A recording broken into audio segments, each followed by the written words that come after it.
नमस्कार प्रिय छात्रों एवं मित्रों, एक बार पुनः आप सभी को ज्ञानार्जन प्रदान करने के लिए, ज्ञानवान बनाने के लिए, अपने ज्ञान का साझा करने के लिए पुनः उपस्थित हुआ हूँ।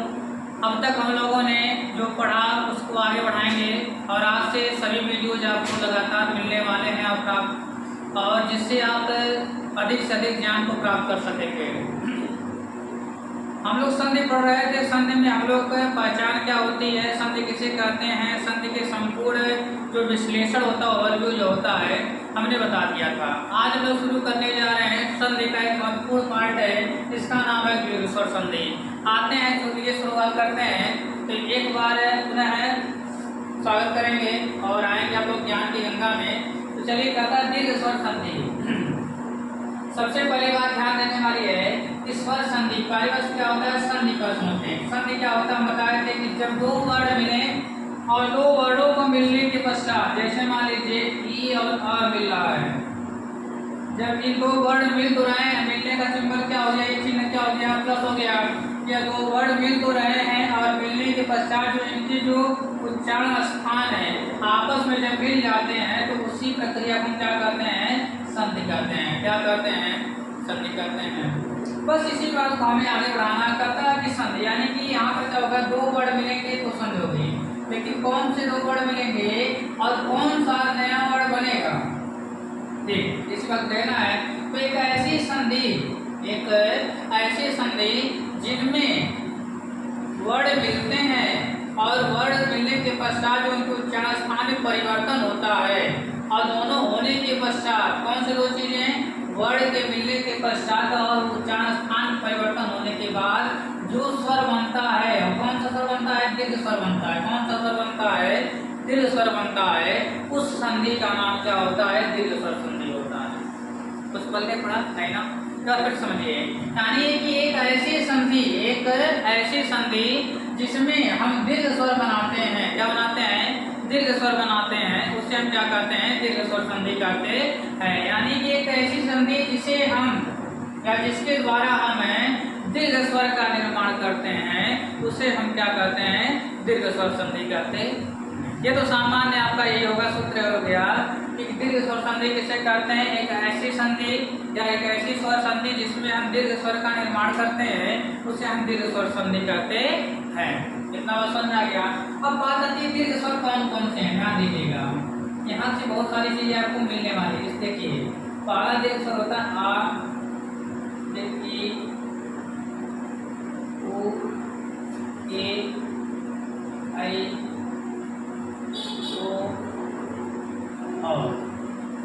ये आपके टोटल क्या है, ये टोटल 7 है, यानी कुल 7 जो आपके स्वर हैं, इन स्वरों को हम कहते हैं दीर्घ स्वर कहते हैं। क्या कहते हैं, दीर्घ स्वर कहते हैं। अब यानी कि इस संधि के मतलब यदि परिभाषा के अनुसार देखा जाए तो एक ऐसी संधि जिसमें हम क्या बनते हैं, दीर्घ स्वर का निर्माण करते हैं, उसे हम क्या कहते हैं, दीर्घ स्वर संधि कहते हैं। और यही काम मैंने बताया था, जैसा काम जैसे मान लीजिए गुण स्वर संधि में क्या होता है, गुण स्वर संधि में क्या होता है, हमारे पास गुण स्वर बनता ए, दो, अर और अल, ये हमारे पास गुण बनता है। फिर उसी प्रकार से वृद्धि स्वर संधि में क्या होता है, तो वृद्धि स्वर में क्या होता है, आई और औ, ये आपके वृद्धि स्वर है, वृद्धि स्वर बनता है, इस नाते उसका नाम क्या होता है, वृद्धि स्वर संधि होता है।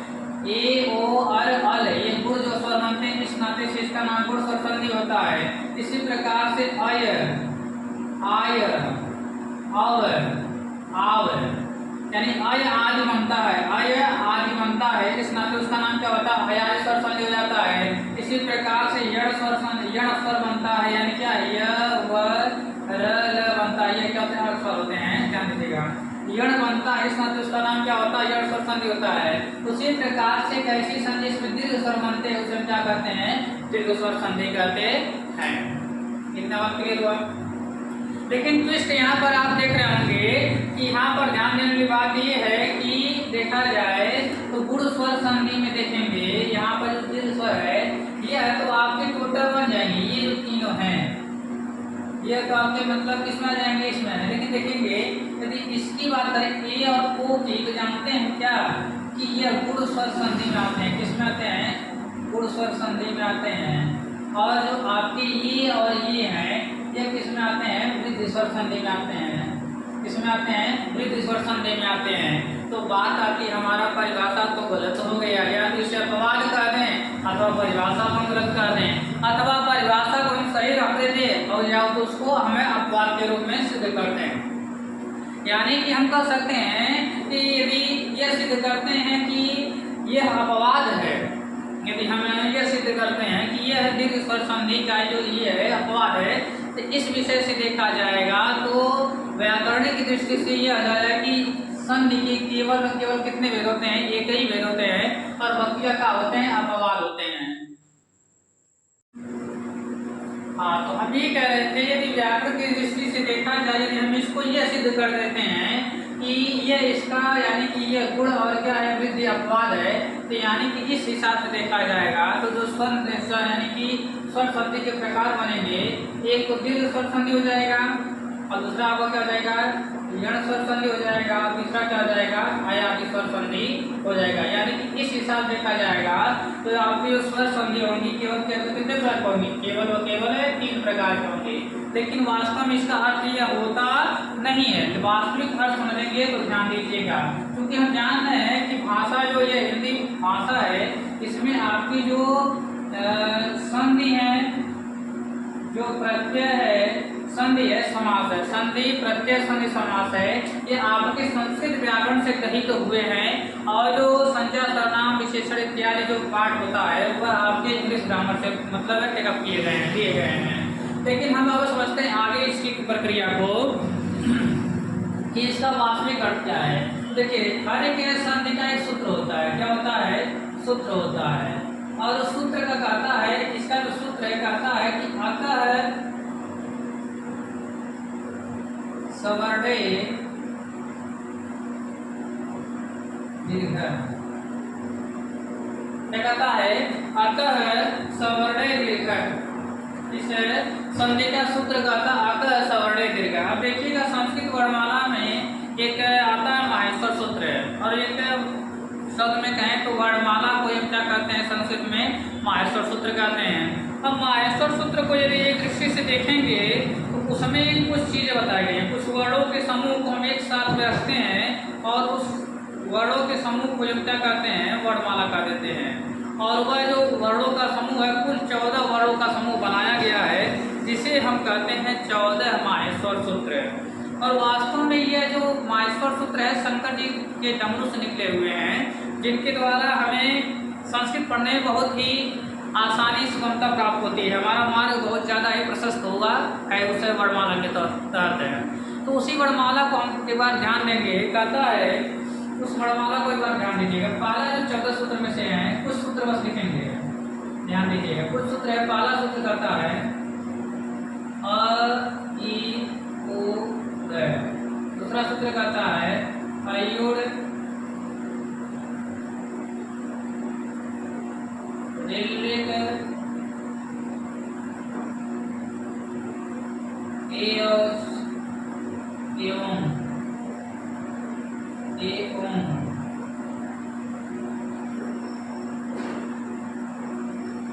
आयस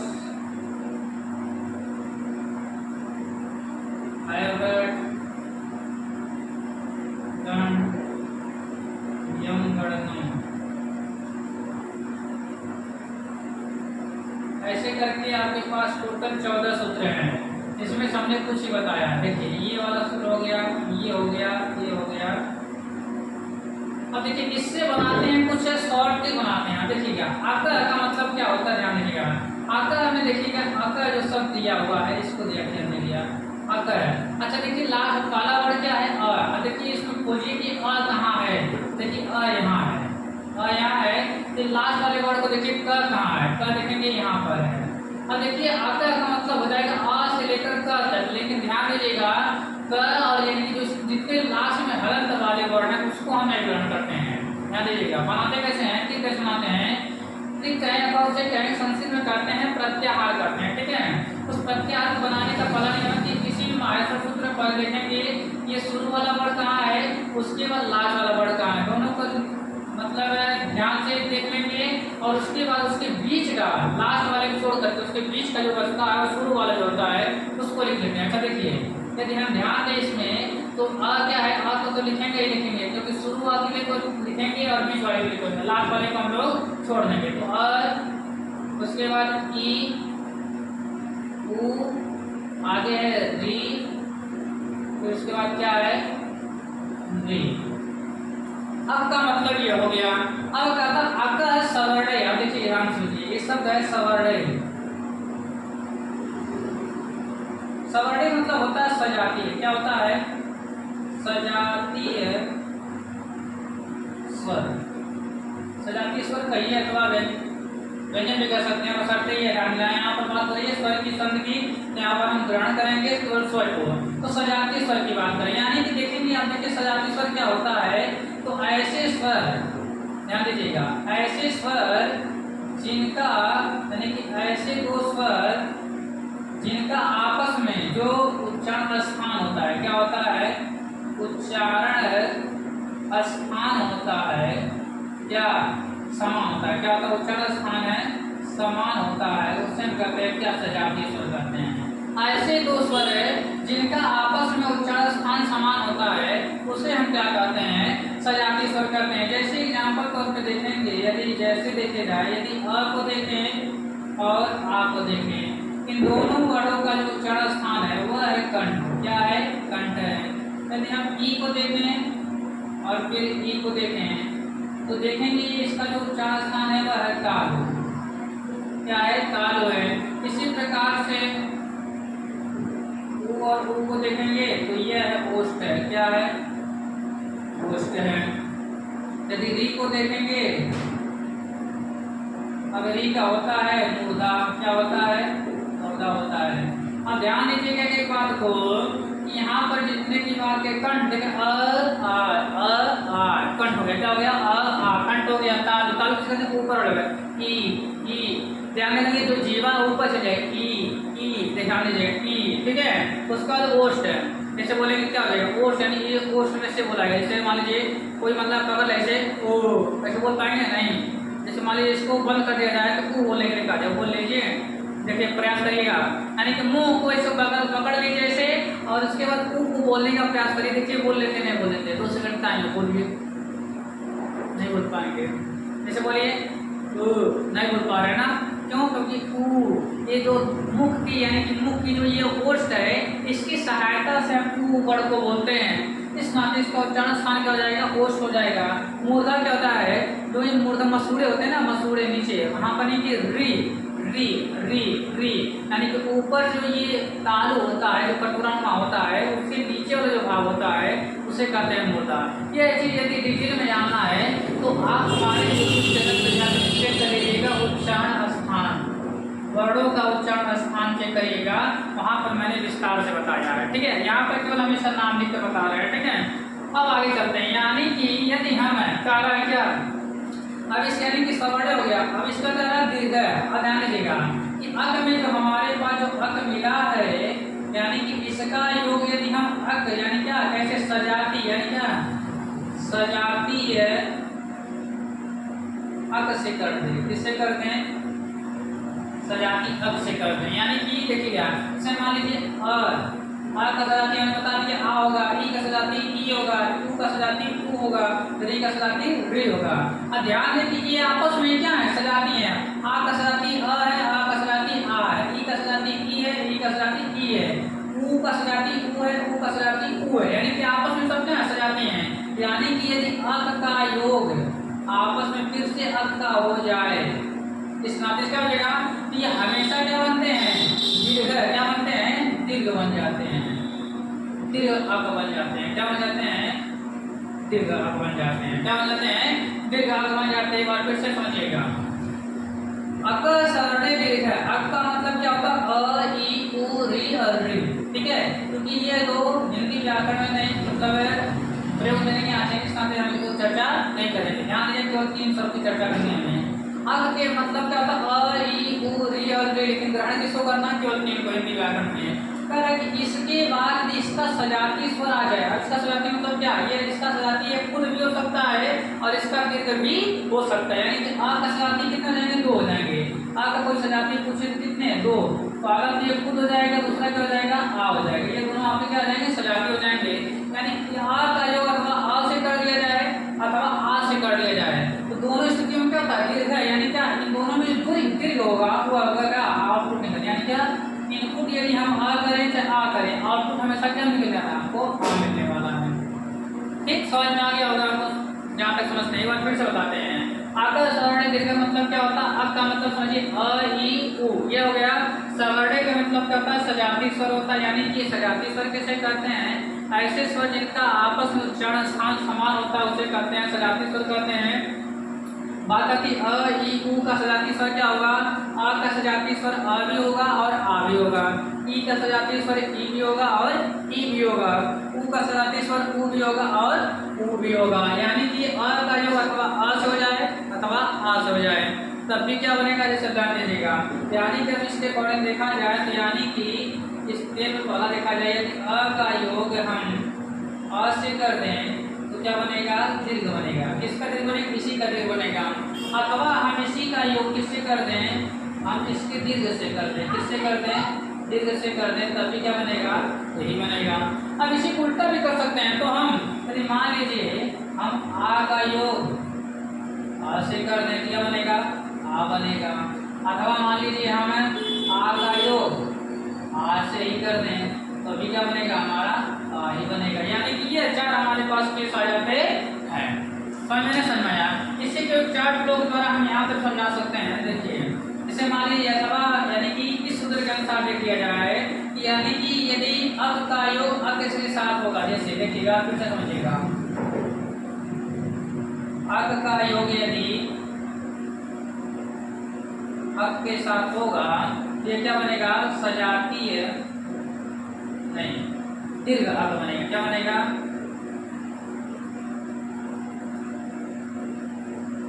दीर्घ अक बनेगा, क्या बनेगा दीर्घ अक बनेगा। जैसे जैसे मान लीजिए अब इसको समझते हैं विस्तार से, अक का मतलब हमने समझ लिया क्या, यानी कि अ ई उ, यहाँ भी क्या होगा अ ई उ, और यहाँ पर दीर्घ अक में क्या होगा, यानी कि अ का दीर्घ क्या होता है आ, ई का दीर्घ क्या होता है ई, उ का दीर्घ क्या होता है उ। यानी कि यदि इसका योग इसके साथ हो जाए पहला चीज, अथवा इसका योग इसके सजाती स्वर से हो जाए तो क्या बताया है अक के बाद यदि अक की बात करेंगे यहाँ पर अक का यहाँ से दो चीज ग्रहण करेंगे, पहला तो अक तो लेंगे ही लेंगे लेकिन दूसरा क्या लेंगे सजाती भी लेंगे, क्या लेंगे सजाती स्वर भी लेंगे। ठीक है, तो ये रहा आपका डायग्राम। अक के बाद यदि अक का योग हुआ तो हमेशा क्या बनेगा दीर्घ अक बन जाएगा। अब इस पूरे फ्लो चार्ट को समझते हैं। जैसे मान लीजिए हमें यदि अ हो अथवा आ हो, ठीक है शुरुआती घर में अथवा अ हो अथवा आ हो और उसके बाद क्या हो उसके बाद भी अथवा अ हो अथवा आ हो तो हमेशा क्या बनेगा इसका दीर्घ बनेगा आ। ठीक, इसी को थोड़ा डिटेल में और बताएंगे, देखिए पीछे हमने बताया यहाँ पर डिटेल में करके, ठीक है जैसे इसको डिटेल में और समझिए, यानी कि इसको और आगे बढ़ाएंगे। जैसे मान लीजिए इसको हम तोड़ते हैं, ठीक है तोड़ कर लिख देते हैं। जैसे मान लीजिए अ का योग पहली बात अ से करा लिए हमेशा क्या बना आ बना, फिर उसके बाद हमने क्या कर लिया आ का ही योग आ से करा लिए, क्योंकि अब ये भी है अब ये भी है, बस हटते बात ये है कि ये सजाती दोनों अक, ये दोनों कैसे अक हैं सजाती अक हैं, कैसे हैं सजाती अक हैं, और ये केवल क्या है केवल अक है, ये क्या है केवल अक है, ये दोनों क्या है केवल अक है, लेकिन ये कैसे हैं सजाती अक हैं। दोनों को जोड़े क्या बनेगा हमेशा क्या बनेगा हमारा दीर्घ बनेगा, दीर्घ अक बनेगा। मान लीजिए अ का योग अथवा आ से हो जाए क्या बनेगा आ बनेगा, अथवा मान लीजिए आ का योग हम आ से कर देते हैं तो क्या बनेगा आ बनेगा। ठीक, पहला कैसे हो गया। अब दूसरा चीज देखते हैं, दूसरा अक क्या है, दूसरा अक ये कहता है ई, अब इसका योग भी यदि ई अथवा ई से हो जाए, किससे हो जाए ई से हो जाए तो ये क्या बनेगा सजाती। देखिए पहला काम ये दोनों क्या है जो ई और ई ई वाला दिख रहा है। देखिए दोनों की जो क्या है ये सजाती है, कैसे मतलब अप है, क्या है केवल केवल अप है। लेकिन इसका योग यदि इसी के साथ हो जाए यानी अप का योग सामान्यतः अग से हो जाए तो सदैव क्या बनेगा दीर्घ अक बनेगा। ठीक, उसके बाद ये कह रहा है यदि इसी अक का योग इसके अक से न होकर के इसी के सजाती अक से हो जाए, इसी के सजाती स्वर से हो जाए तब भी क्या होगा दीर्घ अक ही बनने वाला है। इसी को इसको भी तोड़ते हैं, जैसे मान लीजिए यानी कि सामान्य अक को जोड़ते हैं तो क्या बन जाता है, देखिएगा सामान्य अक को जोड़ते हैं तो क्या बनेगा फिर भी दीर्घ ही बनेगा, यानी कि दीर्घ बन जाएगा। उसके बाद मान लीजिए इसके सजाती अक के बारे में जोड़ते हैं तभी क्या बनेगा दीर्घ बनेगा। एक सजाती और एक नॉर्मल तभी क्या बनेगा वही बनेगा। मतलब कहने का अर्थ ये है कि हर केस में क्या बनेगा दीर्घ ही बनने वाला है। और लास्ट केस में जो कहता है मान लीजिए वो है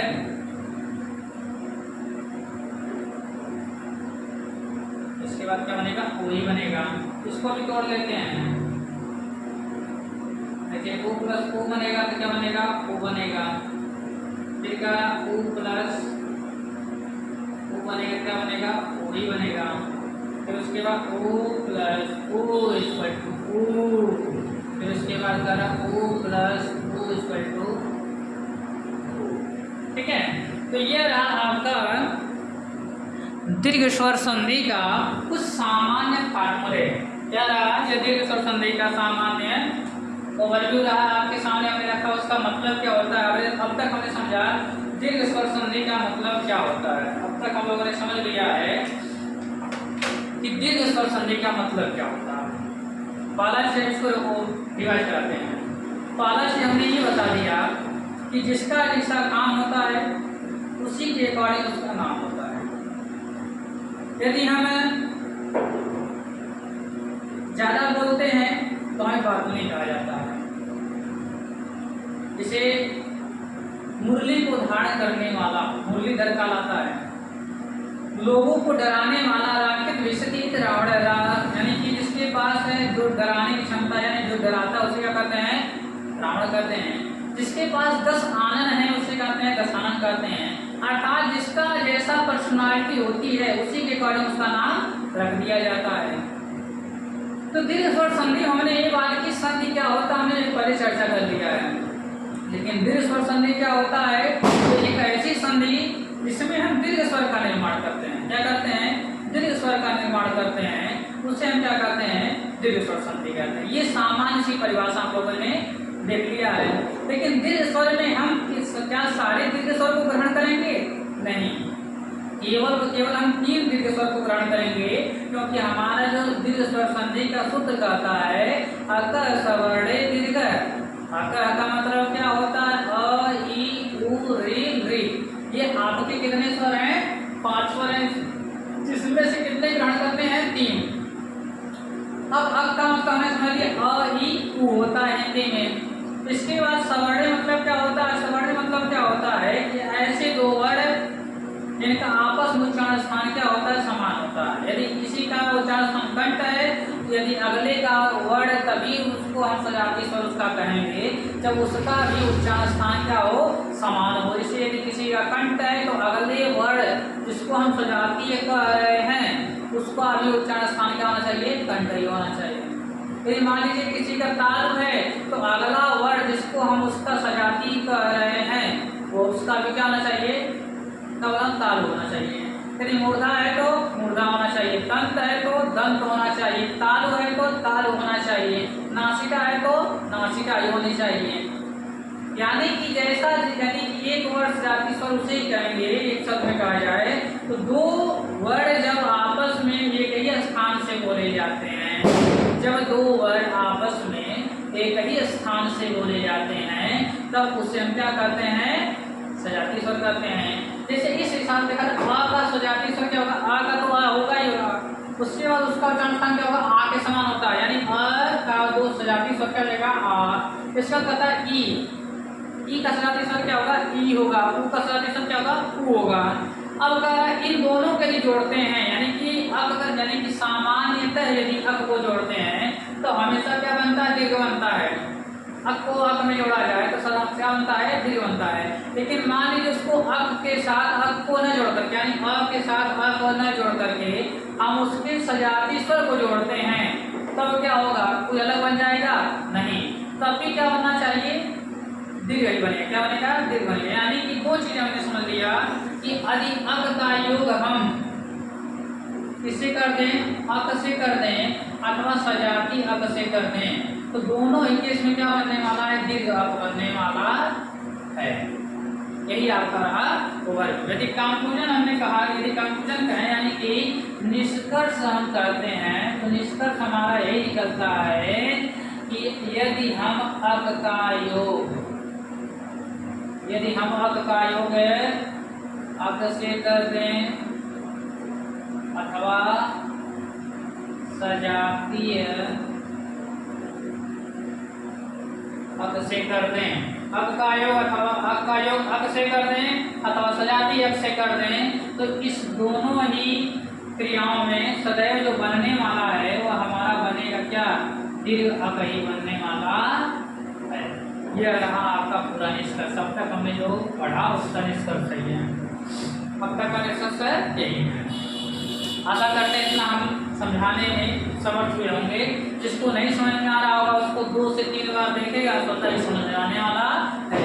तो कहा गया है, देखिए कोई भी ज्ञान वो जिला तब हो जाता है जब उसको आनंद के साथ नहीं पढ़ेंगे। अरे क्या है इसमें, कुछ नहीं है, बस एक बार देखिए अर्थ का मतलब क्या होता है उसको समझ लीजिए, समझने का मतलब क्या होता है उसको समझ लीजिए, दीर्घ का मतलब जानते ही जानते हैं। तो इन दोनों को बातों जब सामान्य बारीकियों को समझते चलेंगे, एक एक बात को ध्यान में समझते चलेंगे, तब जाकर के आपके हृदय मन मस्तिष्क में ये रोम रोम में खून की तरफ ब्लड की तरह क्यों नहीं बैठा रहेगा। और पहली बात तो पढ़ने के लिए पहला चीज होना चाहिए जीवन में कि पढ़ाई किसी पर्पज से केवल एक ही उद्देश्य होना चाहिए। पढ़ाई का केवल एक ही उद्देश्य है, ज्ञानार्जन। ज्ञानार्जन जब होगा ना तो हमारे पास क्या हो जाएगा, यदि ज्ञानार्जन होगा हमारे पास क्या जाएगा, सब कुछ हो जाएगा। पहली बात तो पैसा आएगा, यदि जिसके पास ज्ञान है उसके पास पैसों की कमी होने वाली नहीं है। हाँ लेकिन उस ज्ञान का यूज करे तब, क्योंकि आगे ज्ञानम भारम क्रिया बिना, ज्ञान भार हो जाता है, भार समान बोझा लगने लगता है जब उसे हम प्रयोग नहीं करते हैं। ज्ञान को हम यदि प्रयोग में न लाया जाए तो वह क्रिया यानी क्रिया में न लाया जाए क्या हो जाता है, बोझा लगने लगता है। लेकिन इसीलिए ज्ञान को हम क्या करेंगे, क्रिया में जब लाएंगे तो हमें पैसा भी मिलने वाला है। देखिए दीपावली चला, कुछ पटाखे की आवाज़ आ रही है, आखिर देखेंगे यहाँ पर जो गणेश जी हैं उनके साथ लक्ष्मी जी की पूजा हो रही है, हो रही नहीं हो रही है, हो रही है। जबकि लक्ष्मी जी के क्या नाम है, पति देव कौन है, नारायण भगवान है। अब देखेंगे पति के साथ पत्नी की पूजा होनी चाहिए, पत्नी के साथ पति की पूजा होनी चाहिए, लेकिन उनके साथ अलग होती है।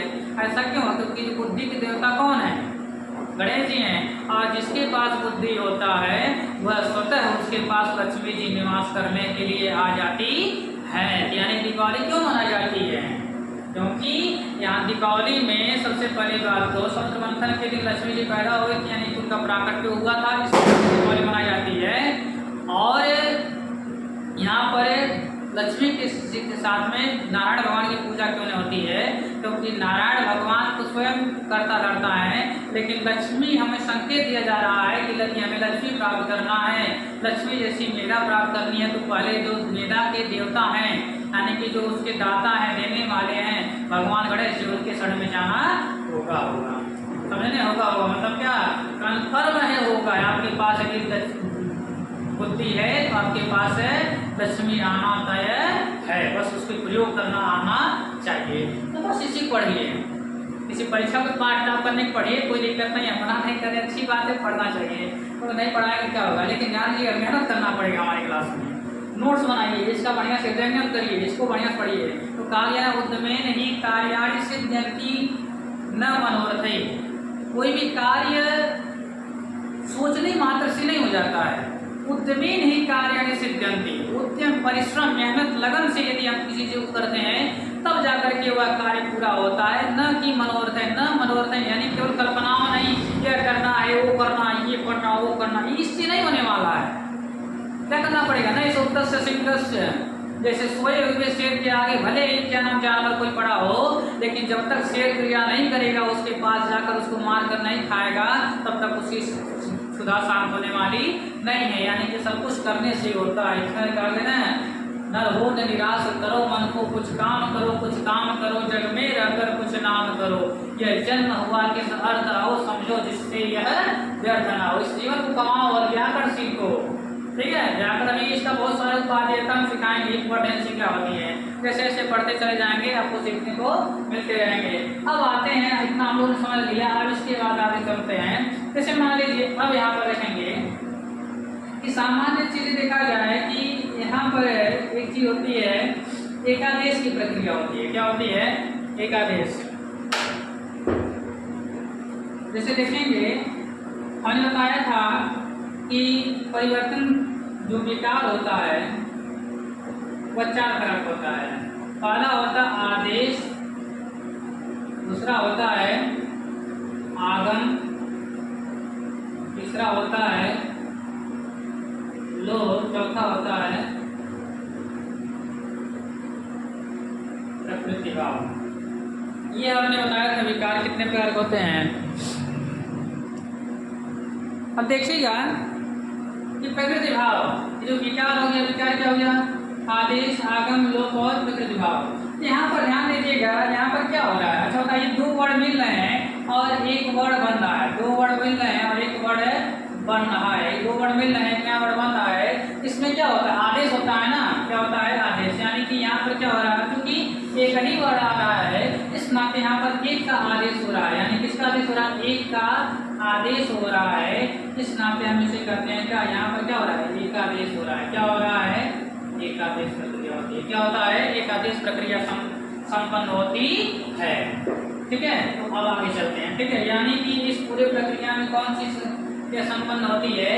तो इस प्रक्रिया में क्या होता है? एक आदेश होता है। क्या होता है? एक आदेश। यानी क्या होता है? एक ही वर्ड बनता है। क्या ही बनता है?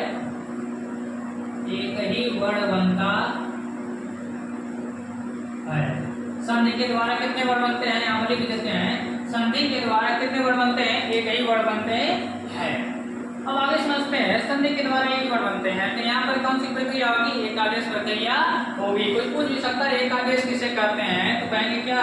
जब 2 वर्ड मिलते हैं और केवल एक ही वर्ड बनते हैं तो उस प्रक्रिया का नाम क्या होता है? एकादेश प्रक्रिया होता है। अब चलिए इसके आगे समझते हैं। सबसे पहली बात, अब आगे आएंगे हम लोग विभिन्न से उदाहरण को समझेंगे। किसको समझेंगे? इनके हम एग्जाम्पल को समझेंगे और बारी अब आ जाती है इसके उदाहरणों की।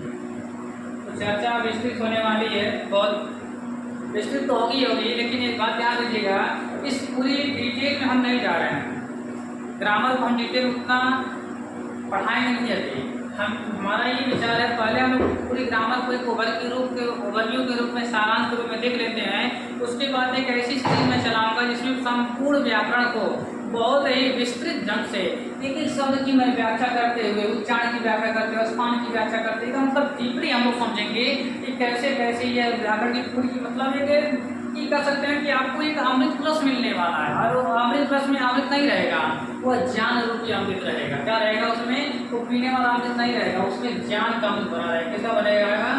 ज्ञान का। किसका भरा रहेगा? ज्ञान का अमृत भरा रहेगा। अज्ञानाय, अब देखिएगा, ज्ञानाय कल्याण संभवति, ज्ञान से ही कल्याण संभव है। ज्ञानाय कल्याण एवं संभवति, ज्ञान से ही कल्याण संभव होता है। ध्यान दीजिएगा, ज्ञान प्राप्त करिए इसी वजह से। आइए उदाहरण पर चलते हैं। पहला उदाहरण करता है, पहला देखिएगा, जैसे मान लीजिए एक उदाहरण करता है, यदि हम बात करें पहले केस की, स्थिति नंबर 1, यदि हम अ में आ जोड़ते हैं, क्या जोड़ते हैं? आ जोड़ते हैं, तो क्या बनता है? आ बनता है। क्योंकि यहाँ पर देखिए, यहाँ पर कौन सा केस लगा है? ये क्या है? अक है। क्या है? अक है। अक में कौन सा अक क्यों कर रहे हैं? क्योंकि ध्यान दीजिएगा, इन तीनों को हम अक करते हैं। क्या कहते हैं? अक करते हैं। ध्यान दीजिएगा। और यहाँ पर क्या है? यहाँ पर क्या हो रहा है? यहाँ पर क्या है? सजाती अक है। क्या है? सजाती है अक है। और ये क्या है? आपका दीर्घ अक है। क्या है? ठीक। अब इसके उदाहरण को समझते हैं। पहला उदाहरण कहता है भाव प्लस आविष्ट। भाव प्लस आविष्ट। तो किसी भी संधि को करने से पहले हमको ध्यान देना रहता है कि किसी भी संधि को करने का पहला यदि इसे मान लीजिए पहला इसे दे देगा, ठीक है, किसी भी संधि को करेंगे तो ऐसे दिया रहेगा संधि को जोड़ के, यानी कोई दो शब्द दिए रहेंगे, दोनों शब्द को जोड़कर हमें एक नया शब्द बनाना होगा। तो पहला काम करेंगे हम इसको, जो लास्ट वाला वर्ड है और आगे वाला वर्ड है, ठीक है, इन दोनों काम करेंगे पहले वर्ण विच्छेद। क्या करेंगे? वर्ण विच्छेद करेंगे। देखिए इसे करते हैं हम पूर्व पद। क्या करते हैं? पूर्व पद करते हैं। क्या करते हैं? पूर्व पद है। और इसे हम करते हैं उत्तर पद। क्या करते हैं? उत्तर पद करते हैं। इसी का एक और नाम है, इसे कहते हैं पाला पद। क्या कहते हैं? पाला पद। और इसे कहते हैं दूसरा पद। क्या कहते हैं? दूसरा पद कहते हैं।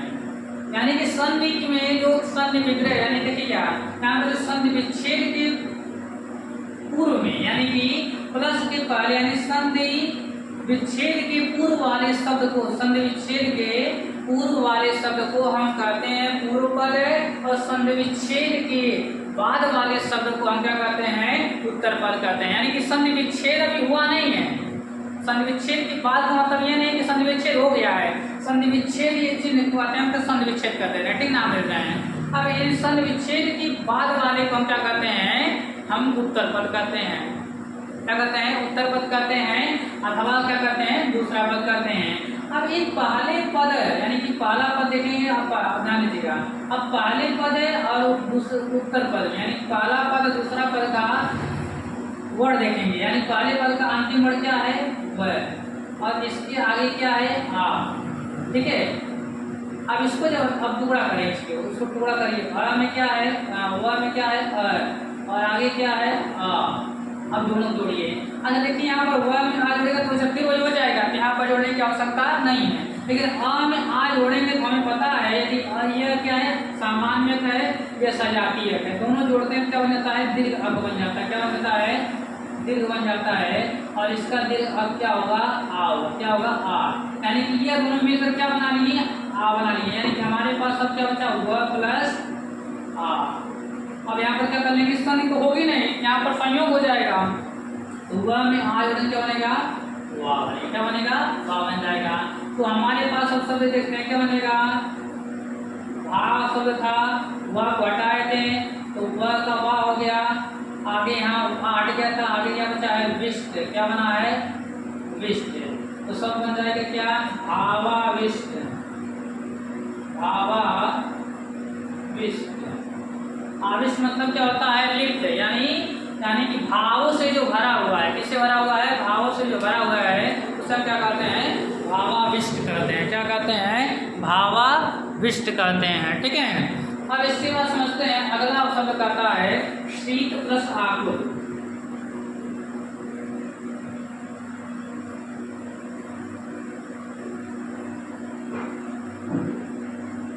शीत प्लस आकुल। पहली बात तो ये क्या होगा? आपका पूर्व पद होगा, और यह क्या होगा? उत्तर पद होगा। या जिसे दूसरी बार मतलब शब्द में कहें, या पहला पद है या आपका दूसरा पद है, ठीक है। ये पहला पद हो गया और ये क्या हो गया? दूसरा पद हो गया। पहले पद का अंतिम वर्ड और दूसरे पद का पहला वर्ड में ही क्रिया होती है। तो पहले पद का अंतिम वर्ड क्या है? ध्यान दीजिए, पहले पद का अंतिम वर्ड क्या है? त। और उसके आगे यानी कि दूसरे पद का पहला वर्ड क्या है? आ। अब इन दोनों में क्रिया करेंगे तो क्रिया कौन सी करेंगे?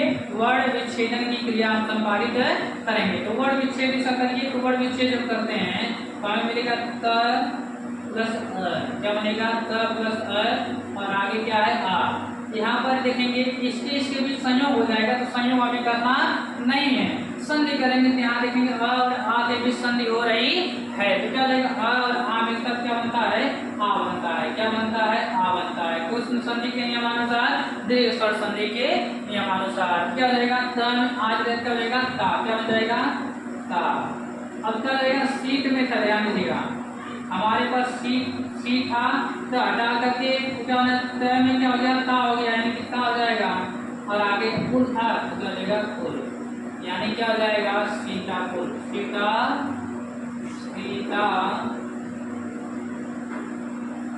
क्या हो जाएगा? सीताकुल हो जाएगा। क्या हो जाएगा? सीताकुल हो जाएगा।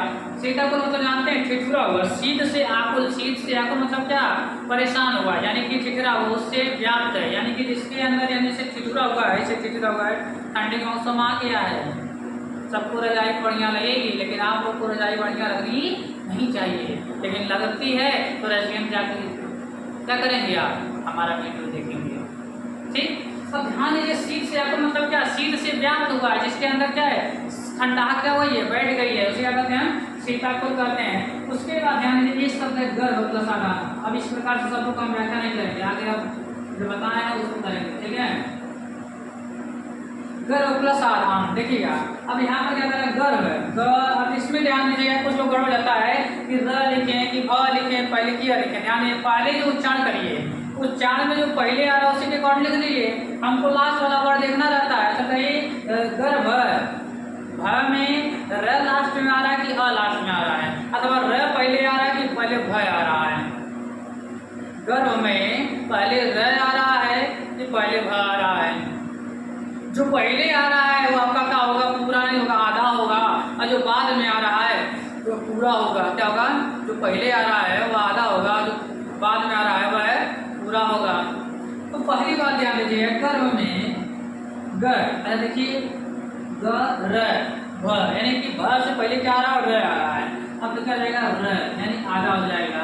अब भ, यानी भ अब क्या हो जाएगा, पूरा, यानी क्या हो जाएगा, भ पूरा हो जाएगा। आगे आ है, आगे हमको तोड़ना नहीं है। अब देखिए भ को हमको तोड़ना है, क्योंकि हमें अंतिम पद के पूर्व पद के लास्ट से वर्ड से मतलब रहता है, तो लास्ट वर्ड क्या है, भ। अब भ में अ है और अ में आ क्या रहेगा, आ। इस प्रकार से शब्द बन जाएगा क्या, गर्भाधान, क्या बन जाएगा, गर्भाधान शब्द बन जाएगा। एक संस्कार जो 16 संस्कारों में से, ठीक है। तो इस प्रकार से शब्द क्या बनेगा, गर्भाधान शब्द बन जाएगा। क्या बन जाएगा, गर्भाधान शब्द बन जाएगा। एक बार इसका स्क्रीनशॉट ले लीजिए, इसके बाद हम चलते हैं, चलिए आगे चलते हैं। तो इसको आप ध्यान दीजिएगा, अब तक तो हम यही रिवीजन कराते हैं कि कैसे कैसे काम हुआ, ठीक है। तो आशा करते हैं जो शब्द समझ में आ रहे, जो शब्द बना रहा हूँ मैं वो समझ में आ रहा होगा, जो हम लोग शब्द बना रहे हैं वो समझ में आता ही होगा। अब आएगा क्यों नहीं, जाएगा कहाँ, आइए ना। देखिए, करत करत अभ्यास के जड़मति होत सुजान, और सही आवत जात के सिर पर परत निशान, यानी कि व्यक्ति जब निरंतर प्रयास करता है तो बहुत कुछ संभव है। यानी जीवन में ऐसी सभी कार्य, यानी कि ऐसे गुणधर्म जो हमारे अंदर जो परिवर्तन हमारे मनुष्य के वश में है, वो सभी कार्यों को हम संपादित कर सकते हैं। यानी कि जीवन में कुछ भी ऐसा नहीं है कि जो हम कर ना सकें, लेकिन हाँ, जो मनुष्य प्रकृति से खिलवाड़ नहीं कर सकते हैं, ठीक है। उससे खिलवाड़ करें तो वही देखेंगे डूब गया है, ठीक है। अब चलते हैं आगे, शब्द कहता है, ध्यान दीजिएगा, आम प्लस आशय। क्या है, आम प्लस है आशय। अच्छा देखिए, म में क्या है, ध्यान दीजिएगा, म हमको लास्ट यानी ये पूर्व पद है, ये है उत्तर पद है। पूर्व पद का अंतिम वर्ड देखना रहता है और उत्तर पद का पहला। इतनी बार हम बोल देंगे ना, अपने आप याद हो जाएगा। इतनी बार कुछ भी आपको इंस्टा नहीं पढ़ना पड़ेगा, क्लास में ही आपको याद कराएंगे। भले 1 से 2 घंटा 3 घंटा वीडियो बन जाए, लेकिन क्लास में ही आपको याद करा कर हम जाएंगे। पहला काम करता है क्या, और जोड़ने का, किसी भी संधि शब्द को जोड़कर बनाने का पहला काम क्या होता है कि पूर्व पद और उत्तर पद को पहचानिए। तो प्लस की जो पहले वाला है वो आपका पूर्व पद, और प्लस के जो बाद वाला है आपका उत्तर पद जाएगा। तो पूर्व पद का हमें क्या देखना रहता है, अंतिम पद देखना होगा। पूर्व पद का अंतिम वर्ड देखना रहता है, और अंतिम यानी कि अंतिम वाले का पहला लिखा रहता है। तो एक शब्द में कहें तो पूर्व पद का अंतिम वर्ड और उत्तर पद का पहला वर्ड को देखना रहता है। तो हम इसको क्या करते हैं, वर्ण विच्छेदन का काम करते हैं। क्या करते हैं, वर्ण विच्छेदन का काम। अरे देखिए, म में क्या है, अ है, क्या है, अ है, तो क्या हो जाएगा, इसके बाद आ देते हैं, यानी म में इसका वर्ण विच्छेद हम लोगों ने कर दिया। अब इसके बाद क्या करेंगे, ध्यान देंगे, म में अ देखेंगे संधि हो रही है, नहीं हो रही है, लेकिन अ आ के बीच क्या हो रही है, संधि हो रही है। तो क्या हमने पढ़ा है कि अ और आगे आ हो तो मिल जाता, बनता है क्या, आ बनता है। मैंने यह पढ़ रखा है। इस प्रकार से कहाँ संधि गया, यानी कि संधि का जो नियम है इन दोनों के बीच लगने वाला है। तो अ और आ मिलकर क्या हो जाएगा, सदैव क्या हो जाएगा आ, यानी कि म क्या हो जाएगा, माँ हो जाएगा। यानी हमारे पास अब जो शब्द था, ये जो शब्द था हमारे पास क्या हो गया, आ म था तो म का क्या हो गया, माँ, क्योंकि आशय में से आ हट चुका है तो बचा क्या है, स य, यानी क्या बचेगा आ माँ स, क्या बनेगा आ माँ स बनेगा। अब कुछ लोग जानते हैं क्या लिखते हैं, अमाशय लिखते हैं, ध्यान दीजिएगा, अमाशय, क्योंकि सरासर गलत है। अमाशय नहीं होता, आमाशय होता है। क्या होता है, आमाशय होता है। क्या होता है, आमाशय होता है। आशय मतलब क्या होता है, अब ज्यादा इसके टिप्पणी जाएंगे मतलब कर सकते हैं कि खाली स्थान होता है, ठीक है। अब देखिए एक अगला शब्द हम लोग ग्रहण करते हैं, होता है जैसे इस शब्द है भाई प्लस आन है। अब लास्ट में क्या है, और आगे क्या है, अब ज्यादा डिटेल में बताएंगे। अ प्लस आ है तो क्या बनेगा, अ प्लस आ में तो क्या बनता है, आ बनता है। इस प्रकार से देखा जाए भय में, यानी कि जो था भय, अब यह में क्या हो जाएगा, आता आता हो गया, आ हो गया, आगे शब्द क्या है, नव्य, क्या हो जाएगा शब्द है भयानक, क्या बन जाएगा, भयानक शब्द बन जाएगा। अब देखिए इसके बाद कहता है जैसे ऐक्य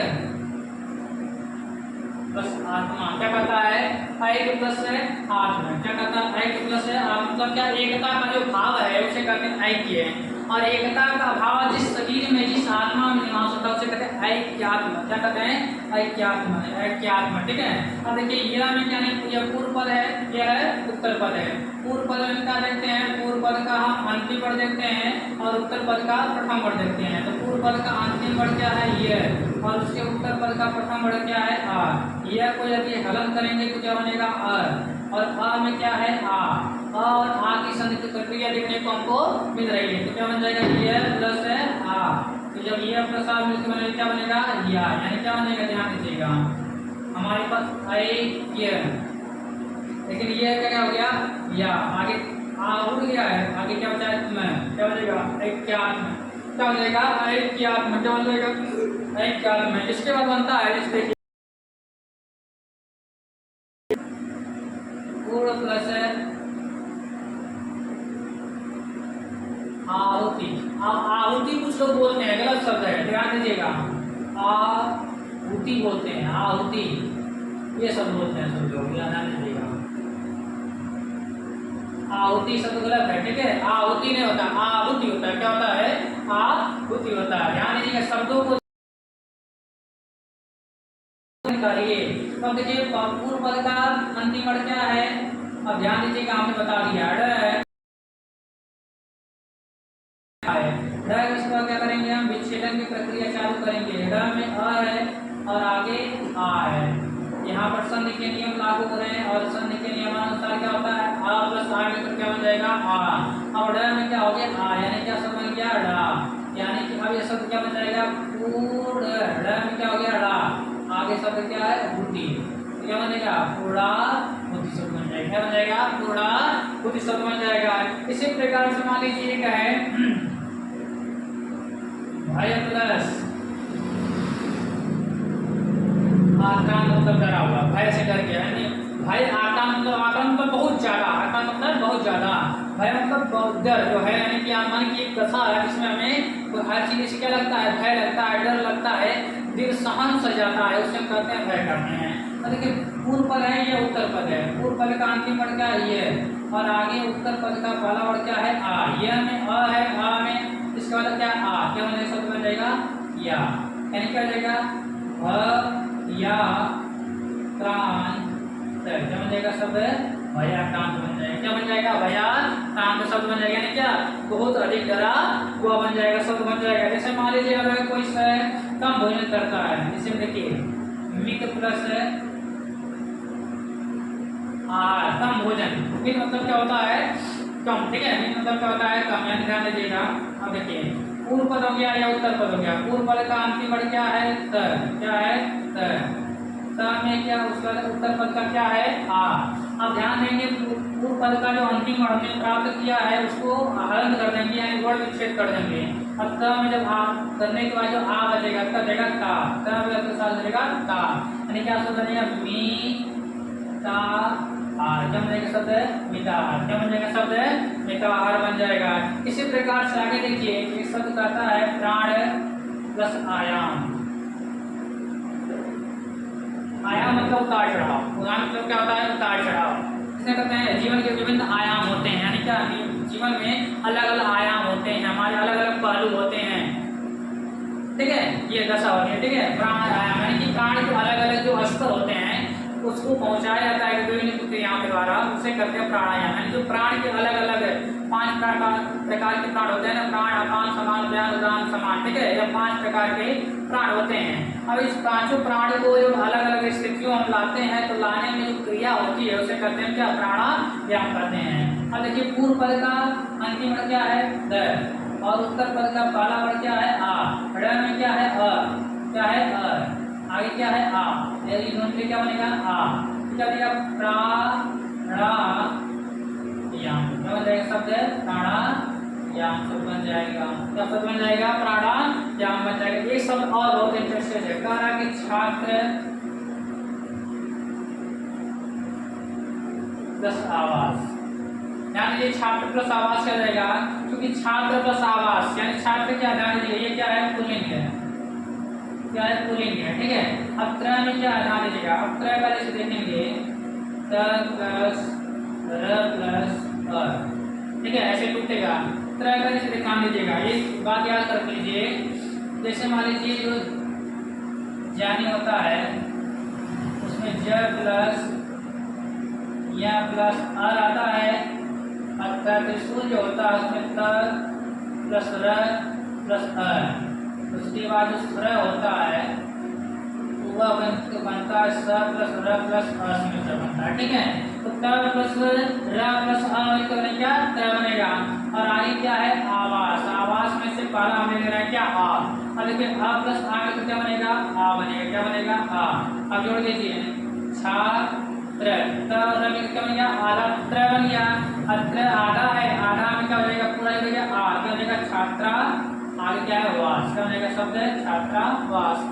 एक शब्द इसी छात्रावास को देखेगा, इस यदि ऐसे दिया तो ऐसे बना लेंगे, लेकिन ऐसे दिया है और कहीं संधि शब्द में यानी कि इसको संधि विच्छेद करके दे दिया। जैसे मान लीजिए इसको दो तरह से दे दिया,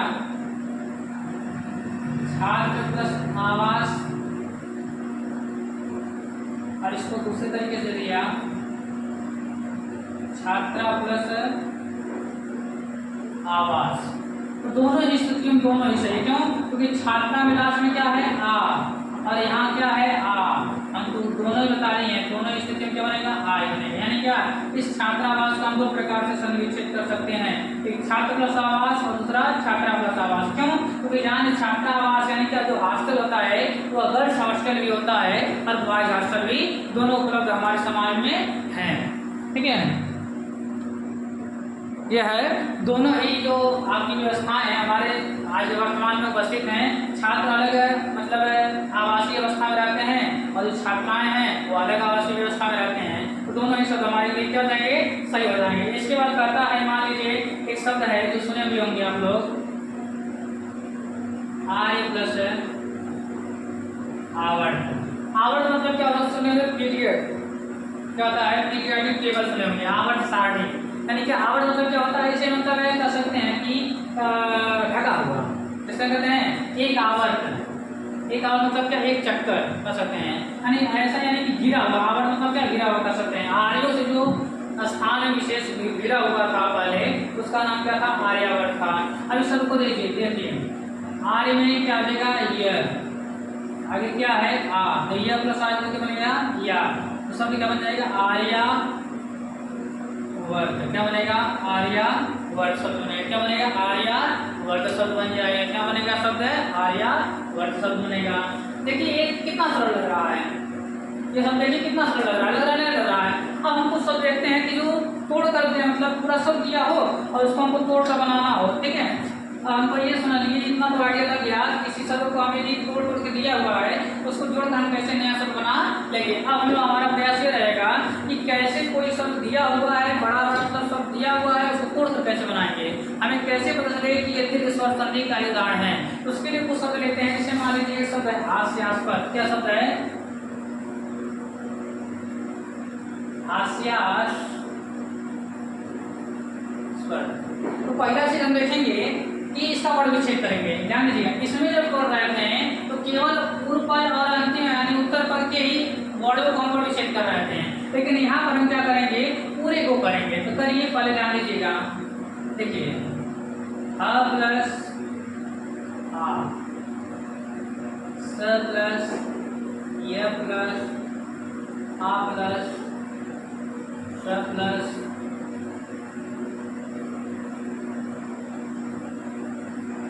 अच्छा देखिए ये चीज मिल गया। और हमें पता है ये दीर्घ स्वर संधि में कितने आ वाला केस में कौन कौन होता है। आ कैसे बनता है? आ प्लस आ से मिलकर बनता है, ऐसे करके बना सकते हैं, अथवा जो के साथ हमने बता दिया 4 केस थे। अच्छा देखिए यहाँ पर कुछ बन सकता है क्या, ह प्लस आ से ये सब, यानी कि यहाँ पर हमारी संधि, यहाँ पर दीर्घ स्वर संधि नहीं होने वाला। अब देखिए आ कहाँ यहाँ पर है। अच्छा देखिए यहाँ पर देखिए ह प्लस आ बनेगा, हाँ सर ये शब्द बनता है, हमने सुना है कि हास्य, इसको बनने के पहले शब्द को सुनना पड़ेगा। हाँ ये शब्द कहीं हमने सुना है, यानी कि ये शब्द हो सकता है, यानी जो प्लस के पहले जो शब्द लिख रहे हैं वो कहीं कहीं एग्जिस्ट करता है, उसका कोई ना कहीं मतलब दिमाग में कहीं कहीं मीनिंग जरूर है। तो देखिए यहाँ पर एक शब्द हमको मिल गया, क्या एक शब्द मिल गया हमको, क्या हास्य। अब एक शब्द होता है आस्पद। क्या होता है? आस्पद। क्या होता है? आस्पद मतलब होता है पात्र। क्या होता है? पात्र, यानी क्या हुआ उसी के लायक है। से विवादास्पद, ये विवाद के लिए ही है, यानी विवाद के लायक ही है। जैसे होता है ना झगड़ा, आलू, आलू किस लिए होता है? वो के लिए का होता है ना, उसी प्रकार से आस्पद जो शब्द है वो के लिए का में प्रयोग होता है, या वाला का हो सकता है। इसे हास्यपद मतलब क्या, हंसने के पात्र वाले, हंसने के लिए, या हंसा जिसका यानी कि जो हंसाया जिसके लिए हंसना ही उपयुक्त है उसे कहते हैं हास्यास्पद। ठीक है।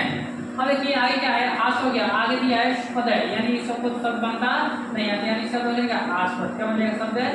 आस्पद। यानी कि जब पूरा शब्द दिया उसको तोड़कर बताना हो तो हमें पहला चीज ये ध्यान देना चाहिए, हमें शब्दों की जानकारी होनी चाहिए कि जो प्लस के पहले जो शब्द लिख रहे हैं वह शब्द कहीं कहीं हमारे दिमाग में चलना चाहिए कि हाँ ऐसा शब्द होता है।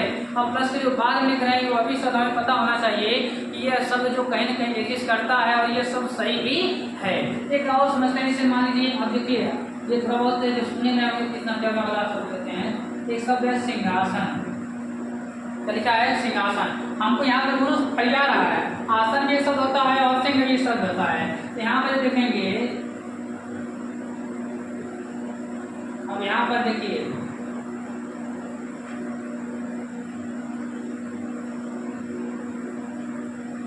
न प्लस। अच्छा देखिए यहाँ पर जब जोड़ रहे हैं तो यहाँ पर देखिए सिंह में यहाँ सिंह आया हुआ है, तो यहाँ पर सिंहा नहीं होता है, सिंह होता है नहीं होता है, यानी कि यहाँ पर जो आ है यह कहीं न कहीं पहले अ होगा, आगे कहीं जा करके आगे चलेगा। अब चूंकि देखो यहाँ पर सिंह में आ हो जाएगा, यानी यहाँ पर ये जो आ है ये किसमें टूटेगा? आ में, और आगे स है यानी क्या आ स न, यानी क्या बनेगा? असना नहीं बनेगा, यहाँ पर बनेगा अ जोड़ेंगे। यदि मान लीजिए अ के बाद यहाँ पर यदि हम मान लें अ जोड़ते हैं तो बताइए अ यहाँ पर स है, क्या बनेगा? अ स न, असन होता है नहीं, क्या होता है? आ होता है, क्या बनेगा? आ, यानी क्या बनेगा? सिंह प्लस आसन। यह शब्द क्या बनेगा? सिंह प्लस आसन। क्या होता है? सिंह प्लस आसन शब्द होता है। क्या होता है? सिंह प्लस आसन शब्द होता है। समझ में आ रहा है? समझ में आ रहा है। जैसे मान लीजिए एक और है, जैसे मान लीजिए पित्त प्लस आशय, पित्ताशय शब्द है, यहाँ भी सबको समझ में आ रहा है क्योंकि पित्त एक अलग शब्द होता है और आशय एक अलग शब्द होता है। फिर सब पूछ जाएंगे इसमें पित्त प्लस आशय, इसमें छूट जाएगा, पित्त प्लस है आशय में छूट जाएगा। जैसे मान लीजिए एक शब्द आप जो सुने होंगे मेघालय, यहाँ पर भी सुनेंगे मेघालय, शिवालय, विद्यालय, शिक्षालय, पाकालय, यानी कि इसमें पकाने के यानी कि इसमें कि भोजन बनता है। अच्छा ये कुछ में टूट जाएगा, मेघ प्लस है आलय में टूट जाएगा, किसमें टूट जाएगा? मेघ प्लस है आलय में टूट जाएगा, किसमें टूट जाएगा? मेघ प्लस है आलय में टूट जाएगा। तो ये रहा आपका ये चीज़ है। अब आज के लिए बस इतना ही देखेंगे, परंतु उसके पहले हम देखें कितना समय हो रहा है। तो समय जवाब दे रहा है। अब आज के लिए बस इतना ही, लेकिन आपके लिए होमवर्क क्या है, इसको तैयार करना है और डिस्क्रिप्शन में अथवा कमेंट में आपको जो मिल जाएगा एक अभ्यास करने के लिए, उसको आप रफ पर अभ्यास करिएगा और उसको जो नहीं आएगा उसको हम अगली क्लास में हम उसको पूछिएगा तो हम बताएंगे और उसको हम सॉल्व कराएंगे, जिससे आप मान लीजिए बाद में अभी कई साल बाद वीडियो देख रहे हैं, 2 महीने 6 महीने बाद वीडियो देख रहे हैं, उसका आपको सॉल्यूशन अगले वीडियो में प्राप्त हो जाया करेगा। तो आज के लिए बस धन्यवाद कहना चाहेंगे और आपने हमारा साथ इतना बनाए रखा, हमारे वीडियो को देखा, हमारे ज्ञान को आपने पिकअप किया, प्राप्त करने सीखना चाहा। एक बार में तो हमारे ज्ञान को कभी सीख नहीं पाएंगे, ये वो भी हो सकता है, लेकिन कुछ लोग होंगे जो सीख लेंगे एक बार में ही। लेकिन मेरे जो वीडियो होते हैं, मेरे जो कंटेंट बनेंगे वो थोड़ा सा हाई लेवल के हो सकते हैं। बेसिक टू हाई चलता है हमारा सिद्धांत ये है, बेसिक से उठा करके आपको हम हाई लेवल तक चलेंगे, ठीक है। तो इस वीडियो को अधिक से अधिक शेयर करिएगा, अपने मित्रों के साथ साझा करिए, क्योंकि ज्ञान एक ऐसा चीज़ है इसको न चोर चुरा सकता है, इसको जैसे जैसे बांटेंगे वैसे वैसे बढ़ेगा। क्या कहना है, न चौरहार्यम न च राज्यहार्यम न भ्रातृभाजम न च भारकारी, ये ये कृते वर्धत एव नित्यं विद्याधनं सर्वधनं प्रधानम। न चौरहार्यम न च राज्यहार्यम न भ्रातृभाज्यम न च भारकारी, और वही कृते वर्धत एव नित्यम विद्याधनम सर्वधनम प्राप्त। क्या कहता है, न चौर हार्यम, न चोर सुरा सकता है, न च राज हार्यम यानी कि राजा कर लगा सकता है, टैक्स लगा सकता है उस पर कि आपका दिमाग ज़्यादा बढ़े उसमें टैक्स लगेगा, न आपका भाई उस ज्ञान को बांट सकता है यानी कि उसमें बंटवारा हो सकता है, जमीन जायदाद घर परिवार का हो सकता है, लेकिन इस बुद्धि का बंटवारा हो सकता नहीं है। और एक ऐसी चीज़ें हैं, सामान्य संसार की वस्तु को देखेंगे तो वह जैसे जैसे घटा मतलब व्यय करेंगे वह कम होता चला जाएगा, लेकिन यह मेधा शक्ति है, बुद्धि शक्ति है, जो बुद्धि रूपी धन है, जैसे जैसे आप इसको विस्तार करते जाते हैं, व्यय करते जाते हैं, यह हमेशा क्या होता है, बढ़ता ही जाता है। इस नाते से आगे विद्या धनम सर्वधनम प्रधानम, यह विद्या रूपी जो धन है यह क्या होता है, सभी धन संपत्ति ऐश्वर्य में क्या है, सबसे महत्वपूर्ण धन है। आज के लिए बस इतना ही। एक बार पुनः आग्रह है, इस वीडियो को अधिक से अधिक शेयर करिए और हमारे इस चैनल को आगे बढ़ाइए, ज्ञान को आगे बढ़ाइए। ज्ञान आज बताए ना, ज्ञान से ही कल्याण संभव है, ताकि ये ज्ञान सबके पास पहुँचे और सबका कल्याण